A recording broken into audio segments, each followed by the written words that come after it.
What's going on, ladies and gentlemen, and welcome to episode 52 of the Whatnauts review show. My name is Kyle Springer. I am joined, as always, by Melissa Wilkinson. Melissa, how's it going? I'm good, Kyle. How are you this week? I am doing pretty good. I finally went to go see Shazam yesterday. I saw it yesterday, too. Yeah. And I happened to run into an old friend of mine there, so we got to watch it together. Oh, nice. And that was fantastic. But yeah, besides that, I'm doing good. I know you're kind of having a busy day today. Yeah. I have to rush off to a bridal shower as soon as I'm done recording. So if anybody's watching the video feed, I'm recording in an extra nice dress for no good reason. Well, let's see. Today we are talking about Spencer and Locke, a graphic novel by David Pepos, Jorge Santiago Jr. on the art, Jodies, and it was published by Action Lab. But let's see, more of that in just a sec. I was actually going to mention that this is the first time that we are live streaming on YouTube for patrons only. We used to live stream this out to everyone and their moms. And it's fun. I like being able to live stream all of these things out and have people stop by. But since this is kind of a book club style podcast, it doesn't really make for great live streamed content. No. So it's unfortunate, but the idea is that we do want people to read along or watch along with us at home, and then join us on these live streams. Patreon.com/the Whatnauts for a single dollar. Just one. Just one. We don't even get that full dollar. We get a fraction of that dollar. But for that $1 a month, you can get access to all of these private live streams. There's going to be one every Sunday at noon Eastern time, and you also get all our episodes early. So before they hit public feeds, you will have the opportunity to listen to them. That being said, let's get on to talking about Spencer and Locke for a little bit here. Melissa, what did you think? Well, we have to start with the premise first, because the premise is what really makes this something special. Yeah. This is basically an adult crime drama, Calvin and Hobbes. It is a cop and his stuffed panther that he's had since he was a kid, who he sees as, or who perhaps also is, you know how Calvin and Hobbes goes. It's real ambiguous. Yeah. His stuffed panther is also a full-time detective. And the two of them are out solving a murder, and it's all basically characters from the Calvin and Hobbes strips. Yeah, just as like a crime drama. Renamed and changed just a tiny bit to fit the story and stuff like that. It's not Susie Jerkins, it's like Sophie Jenkins. Everything's just like a couple shades off. Yeah. It's literally what if Calvin and Hobbes grew up to become hard-boiled detectives. Yeah. And it's comic strip noir. Yeah, just the idea of that is really fun to kind of play around with. Of like, yeah, this is something that I know was a part of a lot of people's childhood, and people love it so much. What did they do when they grew up? Like we don't have that part of the story really. And so it's neat to be like, well, what if they did this? What if they did that? What if they did, you know? And so it's a lot of fun to think about of just where all of this could go. Did you read Calvin and Hobbes growing up? I did. We had a couple of those big paperback compendiums of it. I'm familiar with them. I never had them, and I never read Calvin and Hobbes. They're timeless. You could pick one up today and have a great time. I've seen bits and pieces, because the friend of mine that got me into comics, he was a big Calvin and Hobbes fan, and he had like 5 or 6 of those, you know, big compendiums, and yeah, like I would look at them from time to time. I thought they were funny. I understood kind of what was going on. That's like, okay, we don't really know if his tiger is real or not. Or, Uh-huh. it's most likely him just imagining him as real, and he's just having fun. But there are times where it's like, I just need him to be real. Yeah. Like that's the whole thing. And then I think the thing about like not really seeing the father, like you only saw. Oh Is no. that right? No, in the No. parent in What the am in the I thinking comics of you then? saw his parents all the Okay. time. I don't know if they ever got names, but they were definitely a real vocal presence. I was under the impression that yeah, you saw them, but you never really saw like the details of their faces or something like that. Like they did what they did in this book where they were in shadow, but you saw the glasses. But maybe I'm Mhm. wrong then. Um, but yeah, I never read Calvin and Hobbes growing up. You missed out. So I still really enjoyed this book, but I feel like I missed a lot of just like connections to these different characters and stuff. Yeah. Having read that, do you feel like there was a lot of like Easter eggs and stuff like that? Oh Just yeah, and there's a lot, like just about every named character is a parallel to a character mhm, from the books, like the principal, the old bully, Calvin's childhood babysitter, like they're yeah, all in here, and it's a lot of characters I forgot. I really remembered Calvin Hobbes, his parents, and the girl next door, and I mhm, forgot everybody else just throughout the years. And interesting. so this all of this came flooding back, and like the there was a very imaginative story. Like he would imagine, oh, I'm Spaceman Spiff, and so that's where the Hmm. Rocket Man Reynolds pages come from. Yeah, He'd imagine all like these big dramatic dinosaur fights while he's playing with his toys, and that's where like the final battle in the dinosaur museum comes from. yeah, Everything parallels back to these stories that's awesome. and is like I really liked the tone of these books because they've got that kind of dark, gritty, hard boiledness, but they're also such a sincere, loving tribute to what they're spoofing off of. Yeah. One thing that I really liked is a lot of what they were doing in like present day Uh times huh. would kind of parallel things that I feel like I would see in the actual Calvin and Hobbes comics. Mm-hmm. We'll get into spoilers in Yeah. just a sec, but I think my favorite part of the comic is a 3 panel. It's at the bottom of one of the pages, and it's Mm-hmm. 3 panels, and it's they're in a car chase, and their car is like drifting around a turn, and the Yes. two outside panels are the car, but the inside one is this like flashback memory of what it used to be like when they were kids, and it was them in their red wagon Yes. drifting around a tree. So it was like this continual motion of like, okay, this is what's happening, but in the middle of that you get this, here's what they did when they were a kid, and it's like this is like the exact same thing except completely different. Yes. So Yeah. yeah, it was good. It was fun, and it's a Mm. very short read too. I think Yeah, it it's took just me like 4 volumes. half an well, it's one volume, four Oh, yeah, issues. it's 4 issues, um yeah. but yeah, it took me I think like half an hour, 40 minutes to read the whole thing. Like it Yeah, you can didn't take blaze long at through this all. pretty fast, and it's free on Comixology Unlimited. Yeah, well, we always say like it's free on Comixology Unlimited, but you have to pay for Comixology If Unlimited. you're already there, it's free to Yeah, you. yeah, it's like Netflix for comics, if you Yeah. don't already know.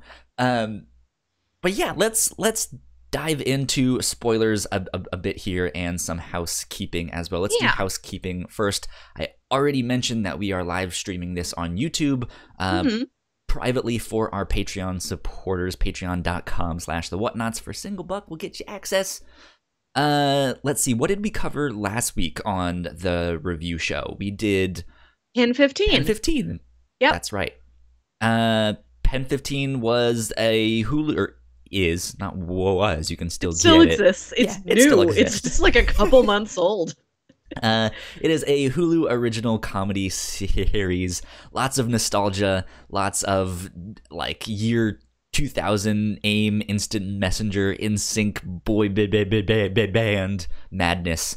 It's good. You guys should go check it out. Yeah. And yeah, we also just recorded an episode of the Captain's Log. Lots of movie and TV we show talked talk about our on that one. Avengers plans. Oh yeah. And since we both mentioned that we saw Shazam, be on the lookout for a new episode of the Reactor Core coming sometime soon this next week. Hopefully it'll be out on Tuesday. I think we're recording that tomorrow if everything goes according to plan. Yeah. And last but not least, we have another Patreon exclusive episode of the review show on the horizon as well. We're hoping to record that in the next couple of days too, and that one's going to be all about Batman Beyond. So if you like what we do here at the review show or any of our other podcasts, patreon.com/the Whatnauts, and this time at the $3 tier, you get access to all of our exclusive content. I was like, what's the word when like it only happens on one thing that I just said like 2 seconds ago? It's exclusive. Yep. So for $3 a month, you can get. We've done 2 so far, but we plan to do a lot more. Yes, exactly. The idea is to do 1 a month. And it'll be usually shorter episodes, kind of more condensed, more curated stuff than just like, hey, let's read this first volume of a book. Yeah, like we're not watching season 1 of Batman Beyond. You cherry picked out a couple different episodes to kind of complete one arc. Exactly. Well, let's get on to spoilers about Spencer and Locke. So there's our spoiler thing. Okay, I still need to come up with a sound effect to go with that. Some like swooshing swipe thing. I think like a laser. Pew, pew, pew. Yeah, exactly that. You know what I'm talking about. Or just me like, pew, pew, pew! Pew, pew, pew! So yeah, Spencer and Locke. Let's see if I have my thing working here.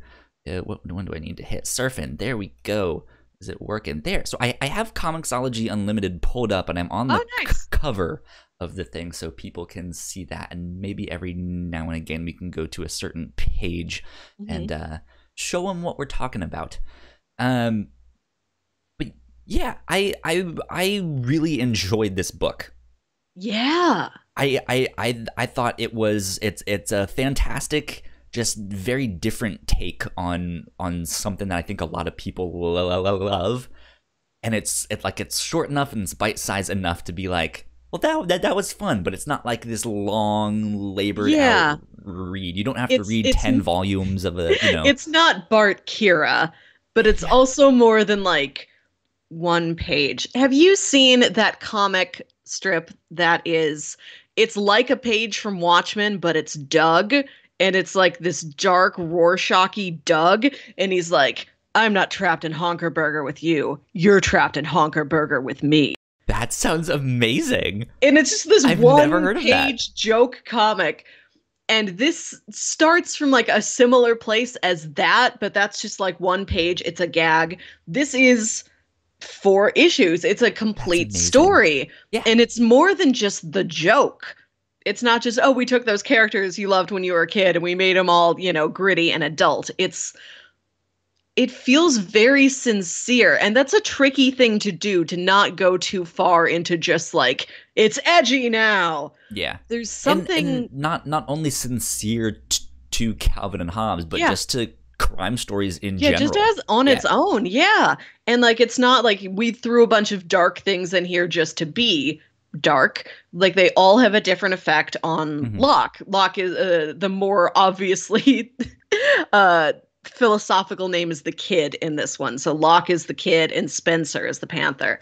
Yeah. Like, again, everything has an other philosophers. I'm not familiar with who Spencer I can't think of that one off the top of my head either. Maybe I only know the philosophers that they mention in Lost. I'm going to type in Spencer philosopher. Oh, how do you spell philosopher? I'm terrible at English. Spencer Herbert. Herbert Spencer. Huh. He was an English philosopher, biologist, anthropologist, Oh, that's sociologist, a good and name for an prominent animal then. classical liberal political theorist of the Victorian era. Hmm. Thank you, Wikipedia. Thanks. But every dark thing that has been happening has an effect on Locke. Like he doesn't just brush it off or anything like that. Like his babysitter when he was a kid, Mhm. he had this really like kind of abusive babysitter, and she comes back into his life as an adult, and he's like shaken by it.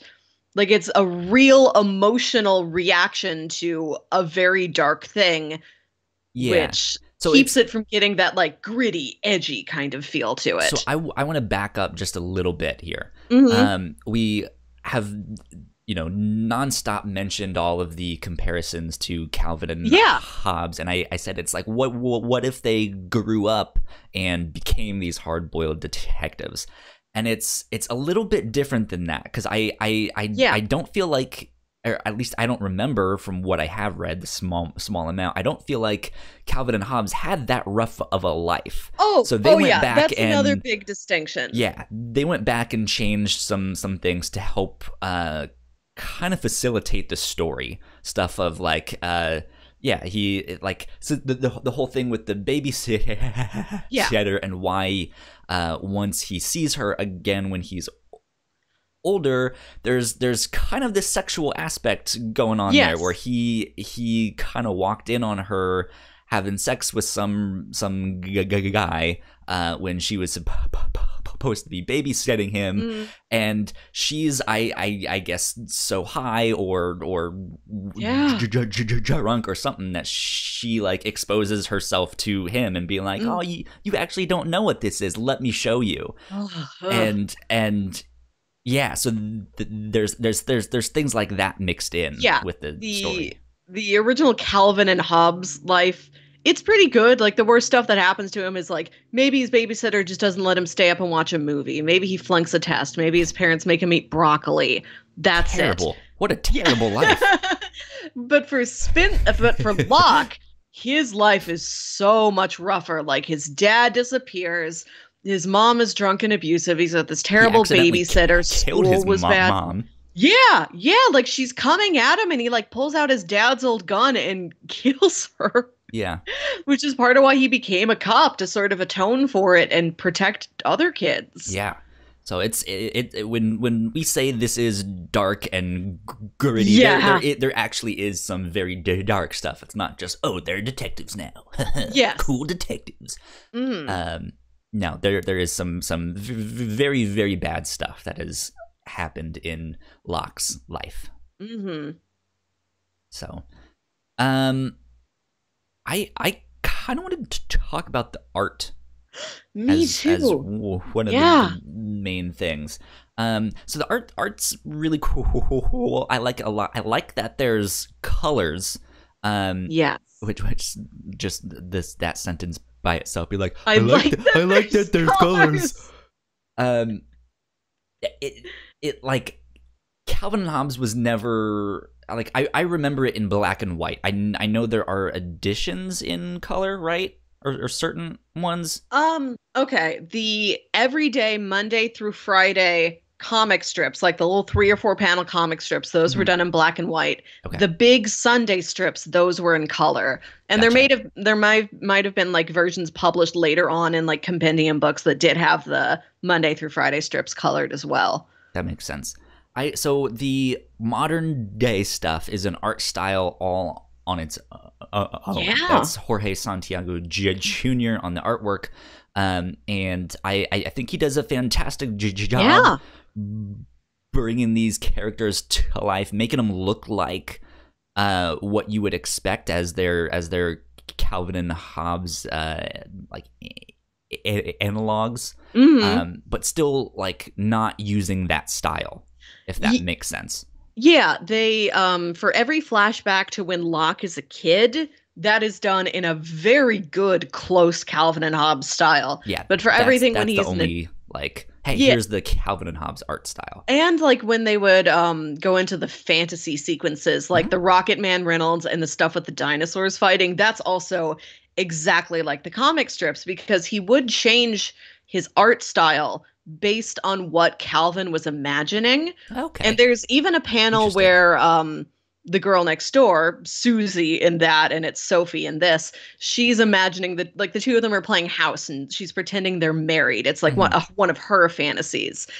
And he did all this research into like the soap opera comic strips, like the Brenda Stars and things like that. And he drew it exactly in that style for just That's one strip amazing. that's Susie's fantasy. Yeah, Bill Watterson was great. Everybody knows this, but Yeah. let's just take a moment and talk about how Bill Watterson was great. Yeah, he would change the style around Okay, based on the situation.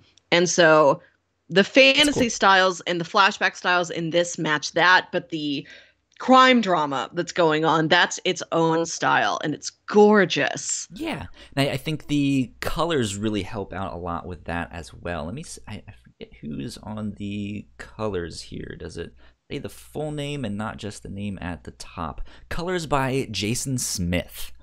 Okay. And I really liked the colors a lot in this. I feel like it Yeah. added both to the like darkness of the book, but he often used like these brighter colors to help make things pop. Yeah. Um, and it really helps things to stand out. There's a Yeah, lot of in like purples and oranges and reds and stuff like that. So yeah, the main story is done in a lot of like rich jewel tones. Like there is a lot of like, sapphires and like emeralds and like purples and like streetlight oranges and things like that. It's yeah, like it's dark, but it's not super dark, shadowy, dreary, washed out stuff. It's very rich. yeah, yeah, And like they're very expressive. There's some great facial expressions in this. The way action is drawn is fantastic. And this can be a brutal comic. Like it can get a little violent.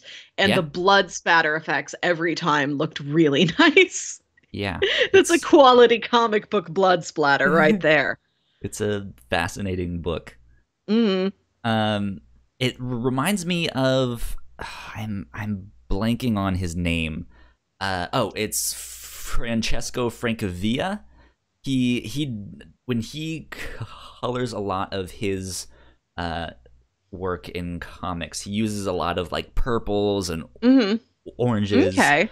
Let's see, Francesco Francavilla. Let's look him up on the Googles and see if we can get some artwork here. Yeah. Melissa, I know you can't see my computer I'll look screen later. right now, but yeah, it's the same. Like, there's a lot of solid colors. It's a lot of purples and yellows and oranges and stuff like that, and that's kind of what it reminded me of. And Francesco Franciavilla's artwork is often very pulpy and Mm. like old horror stuff. I'm looking at Ah. an image right now of The Invisible Man Mm. by him, and yeah, it has that kind of pedigree to it, and that's what this art reminded me of. It's the same kind of coloring, same just like, hey, it's maybe a newer, updated version of that, but it harkens back to the old pulp detective stories and crime noir and stuff like that. So there you go. Hmm. What did you think about the actual? So yeah, let's dive into the actual like murder mystery plot of the book. I Um, liked it. It was, I think, just complex enough for 4 issues. I I think for the most part, yeah, I liked how short it Mm. was. I will say I think a second volume is coming maybe later this year. I'm Oh, I'm not sure. And if I remember correctly, the villain in that one is supposed to be a spoof on Beetle Bailey, if I'm whoa. not mistaken. Um, Huh. but yeah, like I don't know. I really like the idea of this book. I don't know if it needs to go on and continue going on and have more and more volumes. Um, I I would like like it. Go ahead. No, I would like it if they do kind of make it this comic strip extended universe. Because I think to include one other character, okay, but include, like, all right, and now here's Funky Winker Bean. Now here's High and Lois. Yeah. Like, he has to investigate a domestic dispute case, and it's the Lockhorns or something like that. Yeah. I mean, like, so it's I guess what I mean a little bit more specifically is this idea of it staying within the world of Calvin and Hobbes. I felt this Mhm. was good the way it was. Yeah. And sort of like my feelings last week on Pen 15, I really liked the gag that they had, or like the Mhm. concept, but I felt like it overstayed its welcome. And I feel like this does not. It's short Yes. enough. It's like, okay, I understand what this gag is. You executed it well, and you got out. And so if it continues, I feel like it's gonna be like, okay, you're just kind of going over the Yeah. same things I over and don't over. I don't think it needs a continuation unless they really swing for the fences and kind of try the same approach for a lot of other things from that same medium. Yeah, which might be kind of interesting to be like, okay, next volume, sure, the main characters will still be Spencer and Locke, but everything is going to be a spoof on Beetle Bailey, or everything's Oh. going to be a spoof on Dilbert, you know? I would love like a Dilbert embezzlement Yeah. case. I want like the tech guy at police headquarters to be like the boy from Foxtrot. Yeah, yeah. Just like I don't necessarily need like multiple other comics mixed Mhm. into this one thing, but it just each volume is a love letter to I kind of like another. that. Yeah. It would be kind of Uh, neat. Imagine the Far Side Yeah, volume. What's that one? yeah. That I feel like that would be more of the spaceman stuff, and he just goes to all these weird like, why are there targets on there's birds everywhere? Oh my god.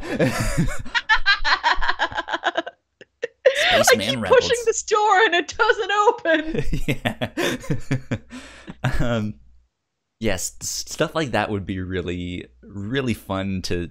to see. But then that's the thing. Like, I don't want it to overstay its welcome or start mixing in all of them at once, or just continue with one big extended 10-volume story. It's like, no, I just Mhm. want each volume to be its own thing.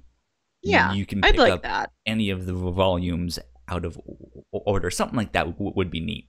Yeah, I don't know if the story as it is necessarily needs a continuation, but I do feel like it ended a couple pages too short because I wanted Locke to have a stronger scene with Hero at the end, which is his old childhood sweetheart Sophie.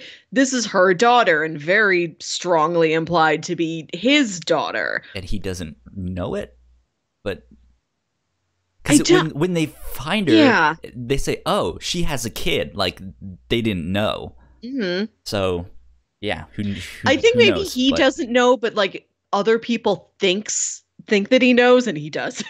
yeah, and there's the whole thing of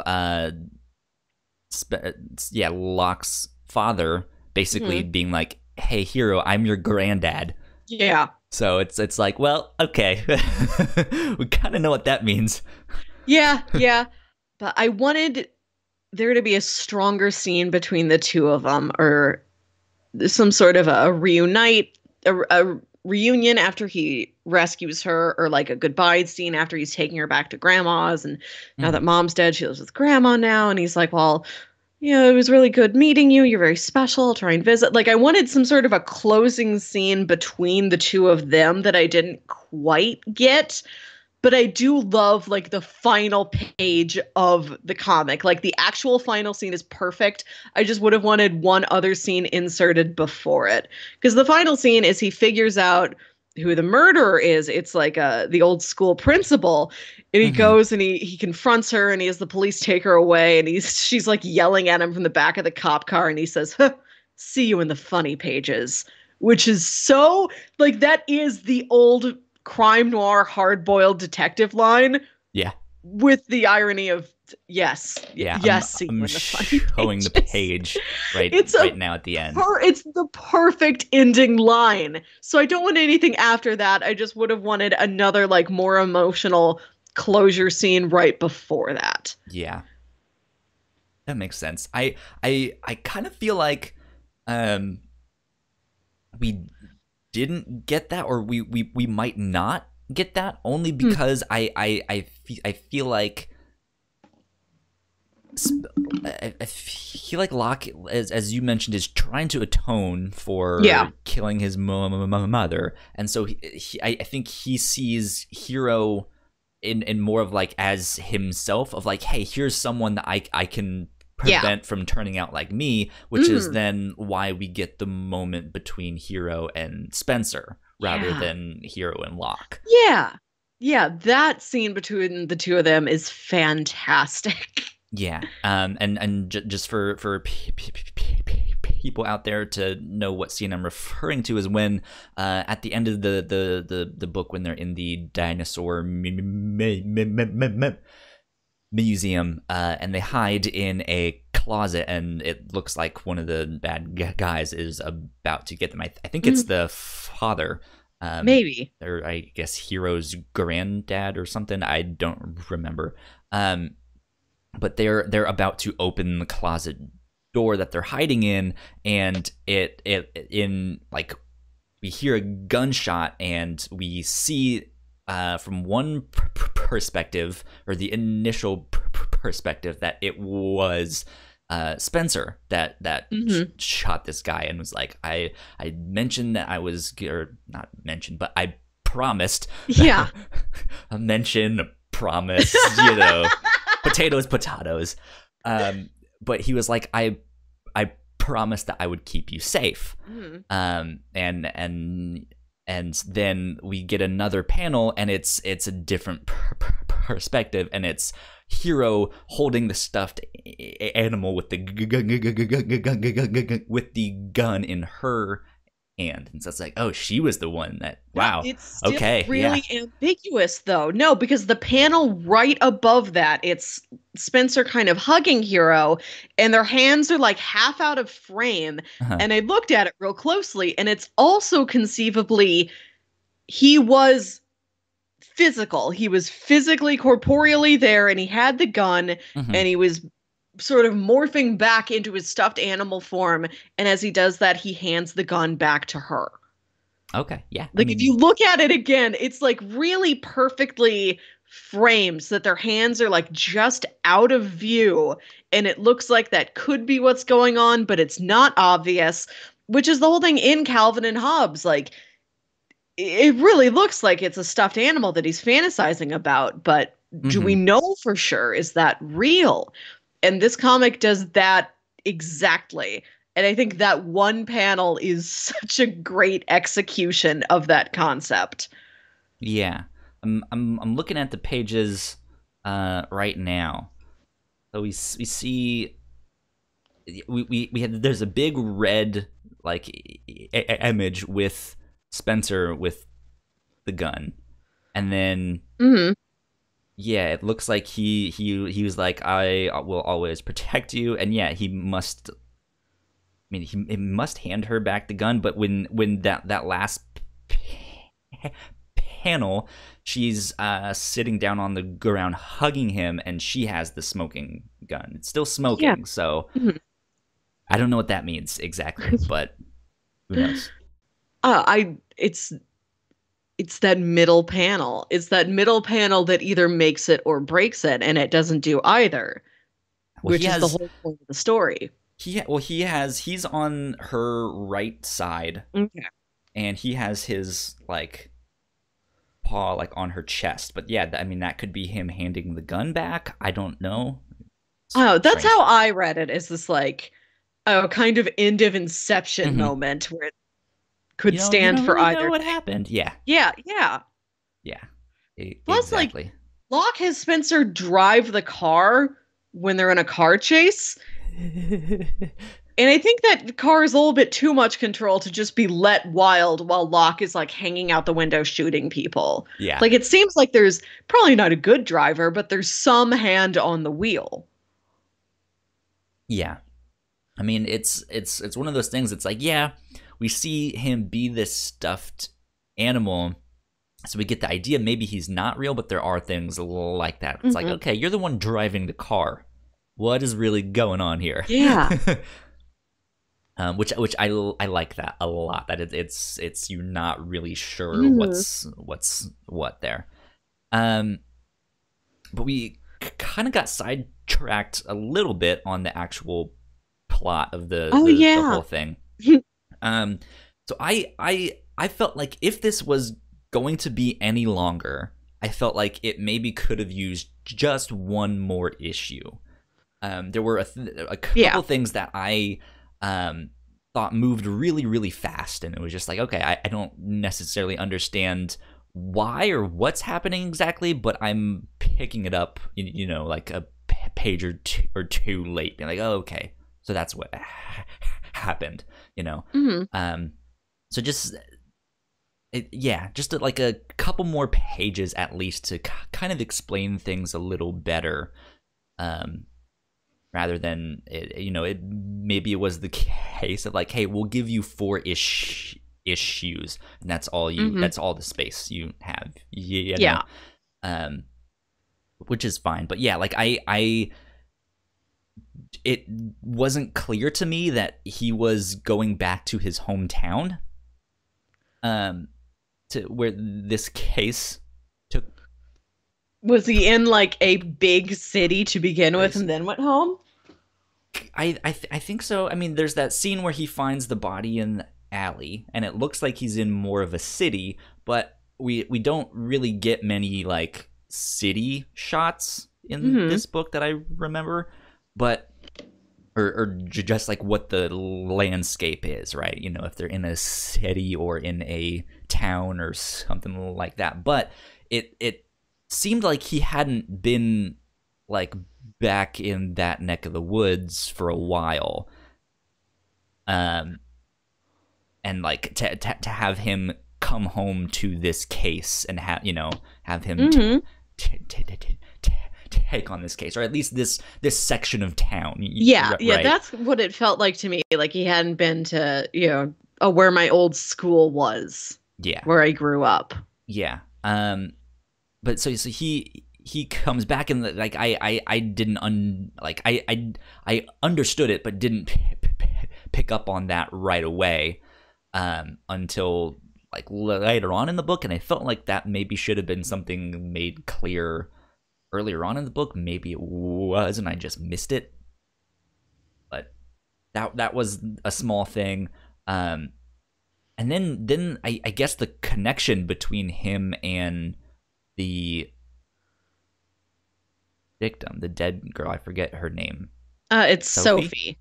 Sophie, yeah.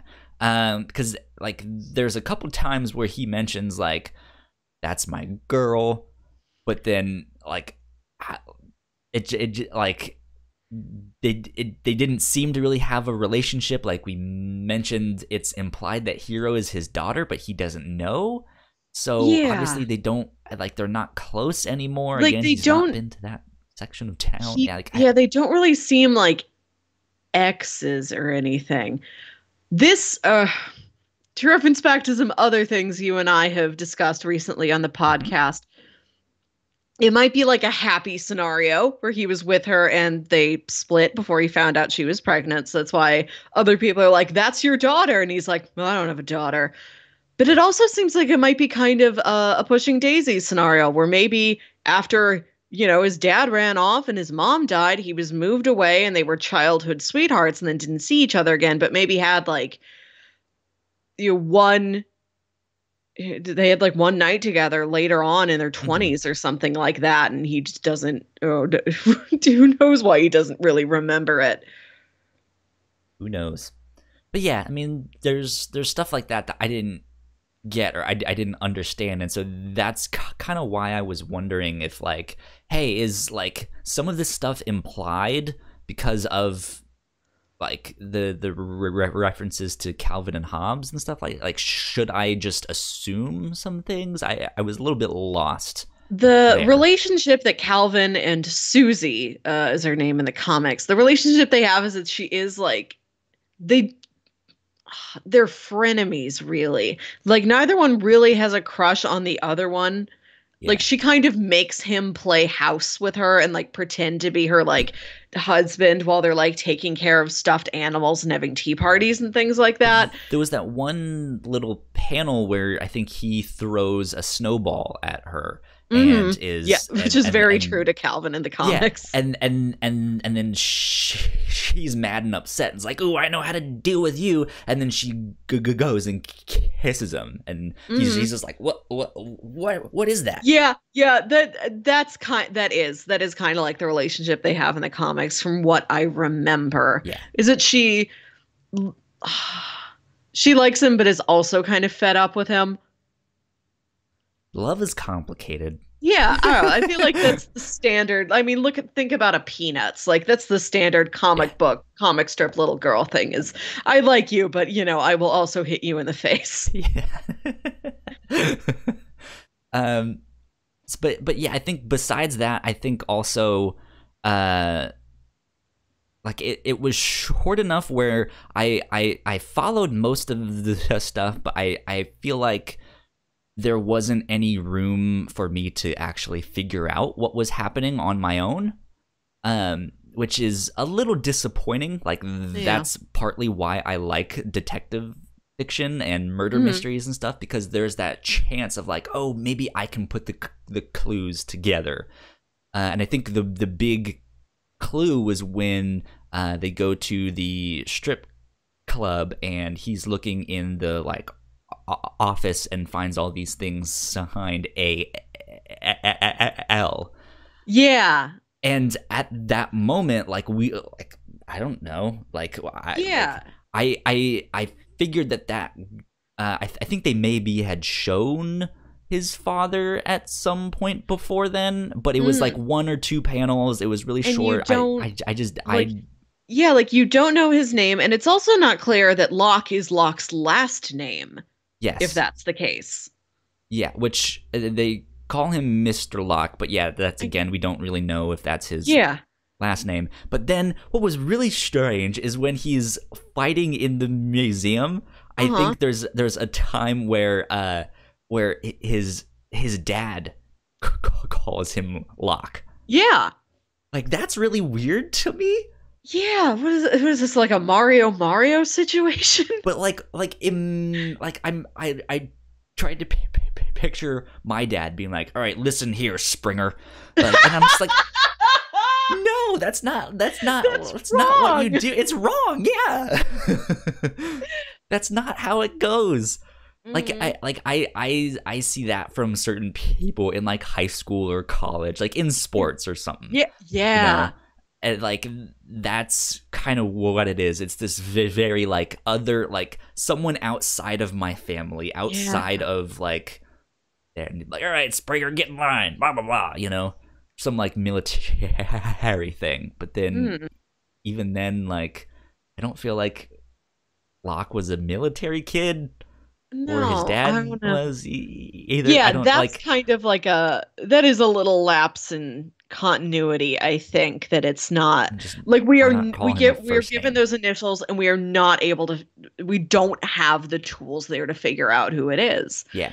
I read the first issue and then a couple days later I finished off the rest of it. Mhm. Did they mention, do you remember when they first go to the school? Does the principal mention that there's like a drug problem? Because in the end, that's why she's the one that killed I Sophie. think And she killed her so. because Sophie had been trafficking drugs into the school and it was causing all of these problems. And the principal wanted everything. She wanted a good school again. So she thought, I'm going to kill this teacher who's been dealing drugs and that'll end it.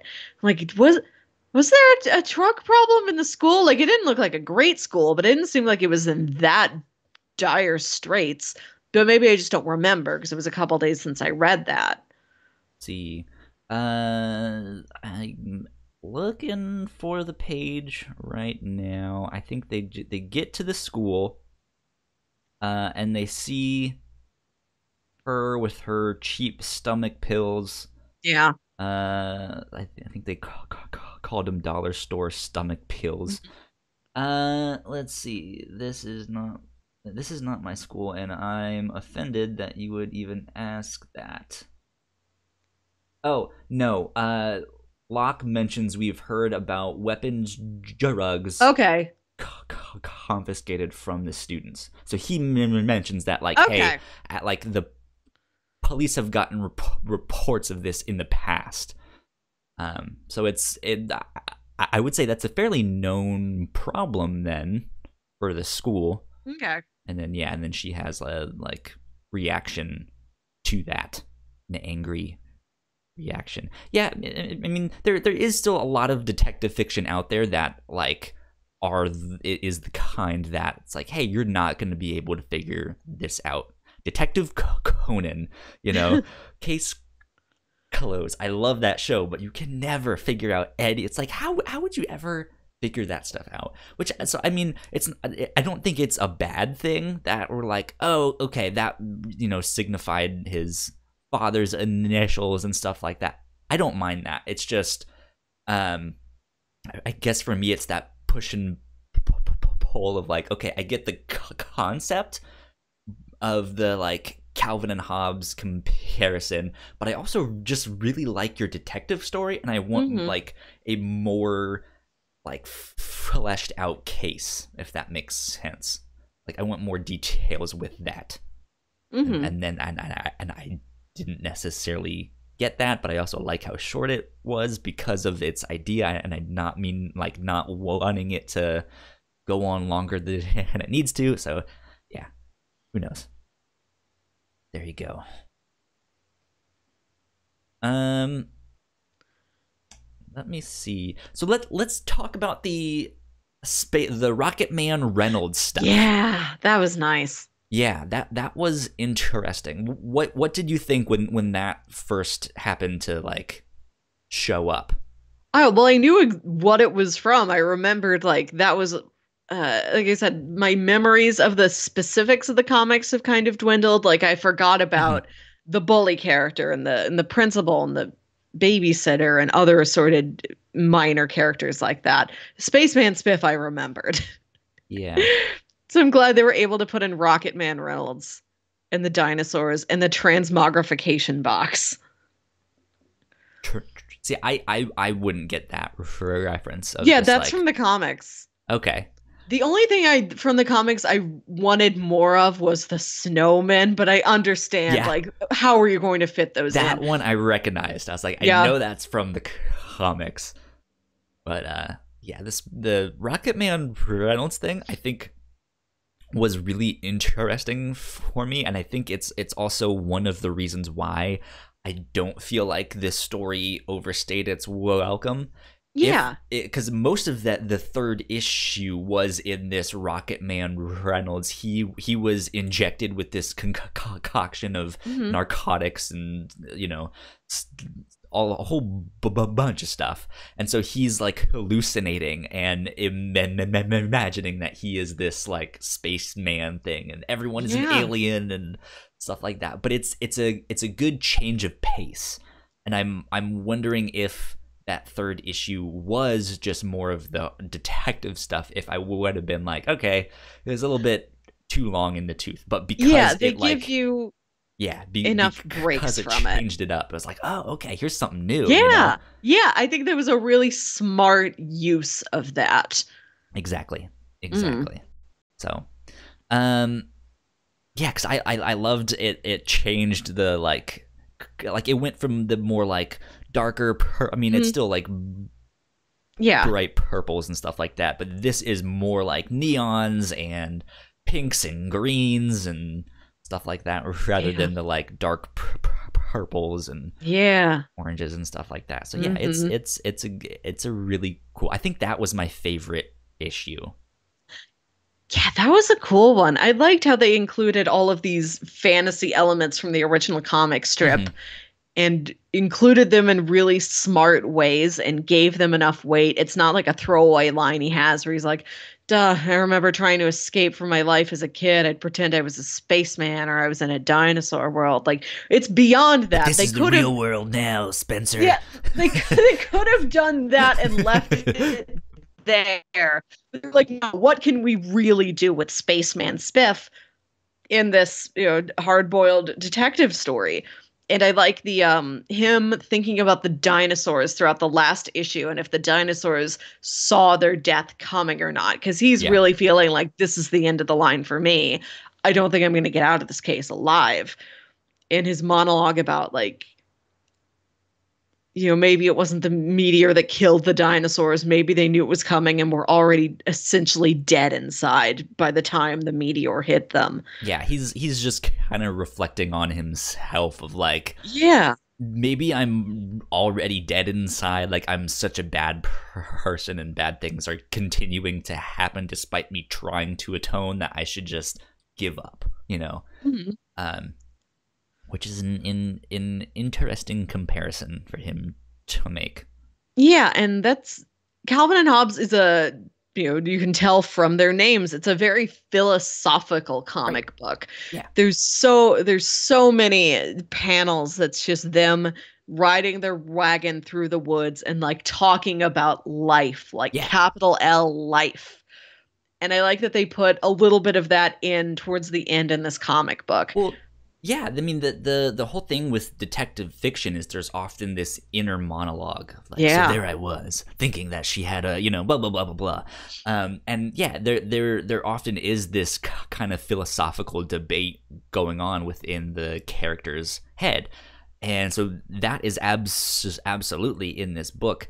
One thing I wish they did differently, I think it is issue 3 or 4. It's closer to the end where that narration switches to be Spencer's and not Locke's, but Yeah. it's still on the same it looks like lined paper that they've written down. Like it didn't change styles of to denote that it's someone else's stuff, which is just a nitpick on my part. Yeah, you can tell from narrative context, but there's no visual shift. Like, there's no different font or different color or something like that to tell you another character is speaking or narrating now. But that they at least thought of that to some degree, because when he is Rocket Man Reynolds, it changes to this like neon green, like yellow and green. It looks super 90s, but like like sci-fi 90s like narration box. And so it's like they at least thought of it at some point, but then I guess just lumped in all of the real narration, if that makes sense, into one look. So yeah, who knows? But that would be my one nitpick, I think, out of all of this stuff. Yeah, what an art kid thing to pick out. I didn't even think about it. So, well, that's also just me, like, as a graphic designer, being like, this is someone else's voice. Like, you need to Make it distinguish navy that instead of black. Yeah, use blue and white or something to denote that it's Spencer and not Locke.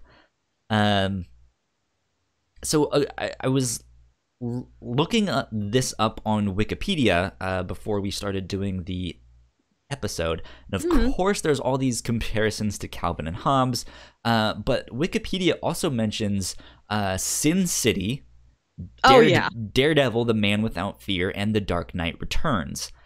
And I don't know. I don't know how much I would really say this comic pulls from that, other than like kind of see Sin City.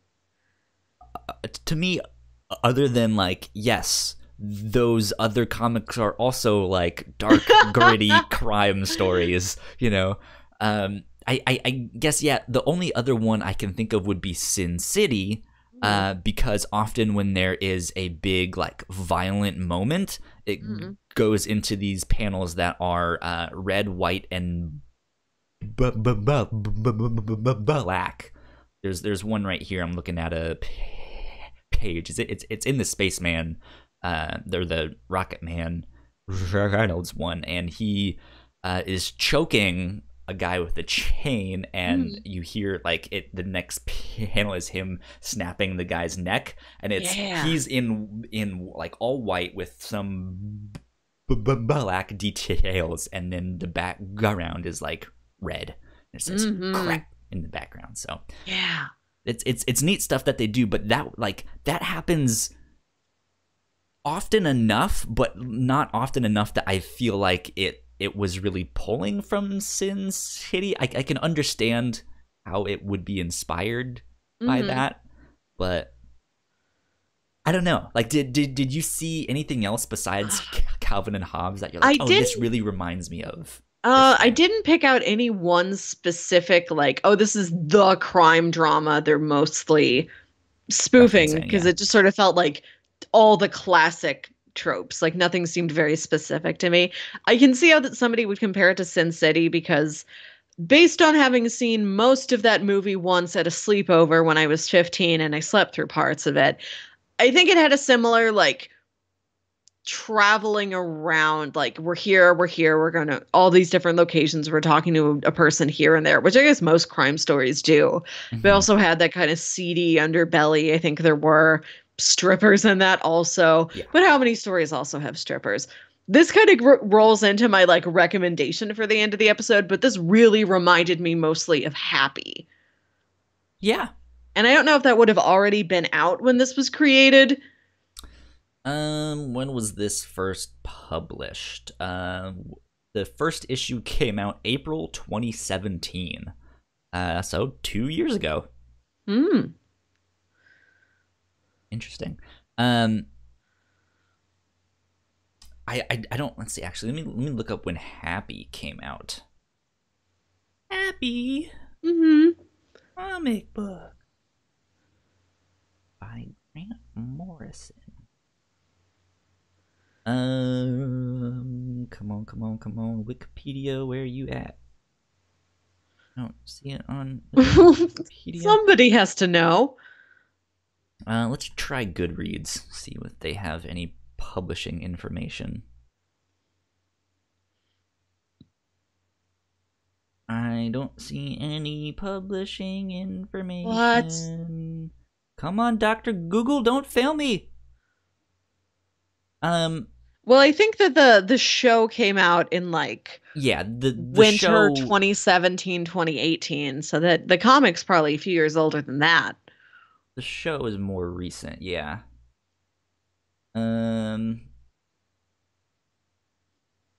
Publish. Yeah, that's the closest comparison to me, because it's got that same, you know, a hard-boiled detective with a tough past life is... Yeah, I think that's a good recommendation. You know, has an imaginary friend that may or may not be physically corporeal, has to save a little girl that is supposedly his daughter, you know, goes from, you know, there's sinister adult figures, there's a strip club scene, of course. Yeah. So yeah, I can't find the publishing information off the top of my internet head. But yeah, I think that's a good recommendation. Something else that I've been interested in checking out, I haven't read it yet. There is a French comic by the name of Black Sad. Which is you've mentioned this before. Have I? Yes. It must have been some crime show thing that we were talking about. It's a very specific name, so I remember Black Sad. It's a very well-known comic, but it's, I believe, a French comic. It's a crime story, but it's an anthropomorphic story, and the main character is this big black cat. And so he looks kind of like Spencer in this story. So I would check that out if you guys enjoyed this and want some more crime story comics. I would. I have one final little note. What was the writer of this comic book's name again? David Pepys, Okay. I Apparently believe. he's a local boy because I was telling my For brother that what? he's from Missouri, Yes, or he's local to me. I should be more specific. I don't know if anybody's from Virginia. I never looked that information up. well, I assumed you didn't mean me, but you said local boy, and I know you have this thing of being like, yeah, everything from Missouri. Yep. He's from around the St. Louis area. He's from like St. Charles or St. Peter's, which are some of the outlying suburbs. I was telling my brother we were reading this for the podcast this week, and he's like, "Oh, he came into my store once because Jams used to work at a comic book store." Okay, And he said this guy did a signing there one afternoon, and Jams was in that's charge of awesome. making like the little sign for, "We're gonna have this guy here this day. This is who he is. This is what he wrote." And he put like "hometown hero" on this little sign. That's awesome. And the guy really liked it and like took the sign with him and kept it. Yeah, There you go. Six this much. degrees of Yep. separation. Yeah, I didn't know that, and that was a really delightful surprise. That's awesome. Um, so I'm again looking at Wikipedia for Spencer and Locke, Mhm. and where did I see that it was gonna be a Beetle Bailey thing sequel? Here we go. A sequel to Spencer and Locke was officially announced in October 2017 by Action Lab Comics during New York Comic Con. The series, uh, which will feature a dark parody of Mort Walker's Beetle Bailey named Roach Riley, will be released in 2019. So maybe sometime later this Okay, year we'll but is get that the like sequel. that's not specific if it's a narrative sequel, if like Spencer and Locke meet this other foe, or if it's just a spiritual sequel like we're doing the exact same kind of treatment we did for Calvin and Hobbes to another comic strip property. Maybe. I don't know. There might be some more articles out there about it. I mean, information might be out there already, considering it's already 2019. It is Um, it's future now. so yeah, so hopefully sometime this year the second one will come out. Looks like there's a note here about a film adaptation. Whoa. I don't know exactly what that means, but that's one of those things that's like I'll believe it when I see it. 'Cause that Yeah. happens to a lot of comics where it's like it's been optioned for a movie and then it never happens. Aren't Or we it's been getting an optioned for a TV show. Amona movie this year? Did that one actually make it all the way to the big time? I have no idea. I'll have to check up on that. Um, but yeah, I think that's about all I have to say Yeah, on Spencer this and Locke. yeah, it's really fun. It's not just a really inventive premise. It's got a lot of smart writing and beautiful Mhm. artwork to go back it up. So yeah, check it out. Absolutely. Um, let's see, Melissa. It is your turn to pitch Yes. what we're gonna do for next week. What have you got for me? So we were just talking about comic book movies. We are in a season full of them right now. We had Yes, we Captain are. Marvel recently, and Shazam, and Hellboys next week, and Endgame, and Spider-Man Far From Home. There's so many big superhero comic book movies out there. So I wanted to take a little bit of a break from that, and we are doing superhero movies that aren't based on any comic book. Oh, okay. Yeah, Interesting. they're I all like that. original and unconventional. None of them are the real traditional superhero story.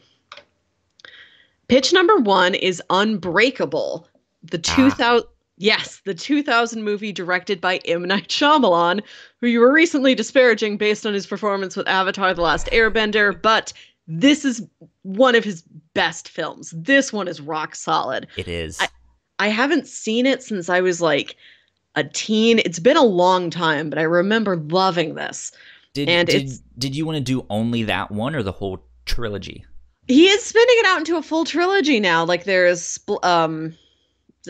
Split was the Split. Okay, I was like, second it's one. not Splice, it's something else. It's Split and then it's Glass. Those, surprise, all formed one continuity together.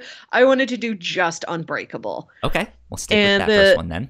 the basic description of this is A security guard, having been the sole survivor of a high fatality train crash, finds himself at the center of a mysterious theory that explains his consistent physical good fortune. When news of his survival is made public, a man whose own body is excessively weak tracks him down in an attempt to explain his unique, unbreakable nature. So it's kind of, I don't think it's giving too much away to say it's about somebody who realizes they might be somebody with real superpowers. Yeah. And if they could be a superhero, there might be a villain out there. They might have an opposite number waiting to take them down. Mm-hmm. Really neat film. Pitch number 2 is Birdman, the 2014 film directed by Alejandro Inarritu. This is perhaps the least conventional superhero story out of the 3 pitches. This is Michael Keaton playing a kind of character imitative of his own life after he was Batman back in the 90s. Mm-hmm. He's playing an actor who was a star of this big superhero movie franchise called Birdman. And he stepped away from that, and now he's trying to be a serious actor and stage this like serious Broadway drama. He's starring in it, directing it. He's so busy trying to like get this play off the ground and change the course of his career. And he's kind of haunted by the specter of Birdman. Like this character he became known for is kind of following him around, like trying to get him to come back, to be Birdman again.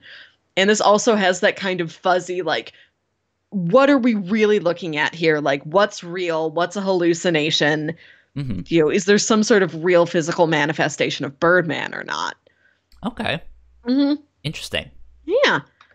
And pitch number 3 is the movie Megamind. Megamind. Is that the animated one from DreamWorks or whoever it was? I don't remember who. This is a DreamWorks animated movie from I own the Blu-ray, 2010. Okay. And this is a movie about a supervillain who finally manages to destroy his superhero. And he's so happy. He has this big victory parade. He thinks his life is made now, that, you know, that guy was his worst enemy. He didn't fight a bunch of heroes. He fought that hero, and that hero is dead, and he's the winner. And then he finds his life has no purpose anymore. He's bored. He's sad. He misses the chase. So he takes some local schlubby guy and tries to give him superpowers just so that he has something to occupy his time. Like, I need some sort of superhero back again for me to fight. And that guy ends up rising up to be maybe a greater villain than Megamind himself ever was. Yeah. It's really funny. I remember it being surprisingly great. I love this movie. I think it's really underrated, and it's a really strong original superhero story. I wish more people talked about this thing. Yeah. Okay, so pitch number 1 was Unbreakable by M. Night Shyamalan. Pitch number 2 was Birdman. And pitch number 3 was Megamind. Yep, 3 very different movies. Very much so. I think I'm going to pass on Unbreakable because I feel like I would rather talk about the whole trilogy rather than just that one movie, even though from what I've heard, it's probably more worth it to just talk about that one movie. Yeah, I think I'll pass on that one, so it's either down to Birdman or Megamind.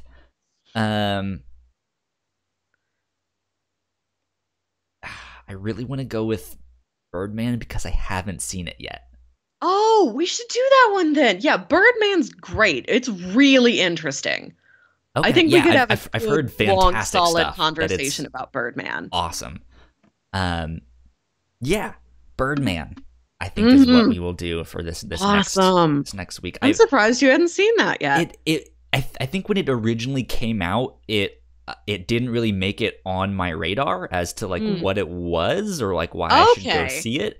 And then by time I heard like, oh, this is fantastic, you absolutely should go see it, I was like, all right, well, it's a little bit too late now. So, oh well. Yeah, and it's like more on the art house side of things. Like, I went to go see this one in the theaters, and we had to go to like a real high-end art house theater across town because it was the only place we could find that was playing it. Interesting. the local movie theater that we have has this like separate building that I think is more like an art house, Whoa. like smaller venue theater, but I've never seen anything in it. I mean, like I know they play stuff there from time to time, but I've not been inside to be like, what is this? Where am I? Maybe one day. Yeah. Cool. So Birdman for next week then. Sweet. Yeah. Well, Melissa, where can the people find you on the interwebs? You can find me on Twitter and Instagram at Wilkywit. That's WILKYWIT. And you can find me at Yo Kyle Springer on all the things. If you want to follow this podcast on Twitter, all of our updates are at the Whatnauts. And that has all the updates for all our other shows as well. Whatnauts.com is where you can find out more information. Go get this podcast and our other ones wherever you listen to podcasts and on YouTube.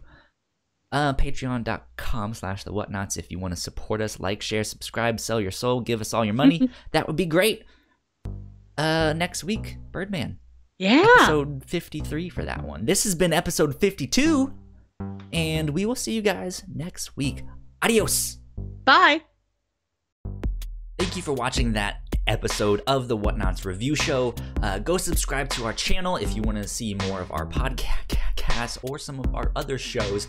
Or go watch this video down here that YouTube wants you to watch, because that would be fantastic.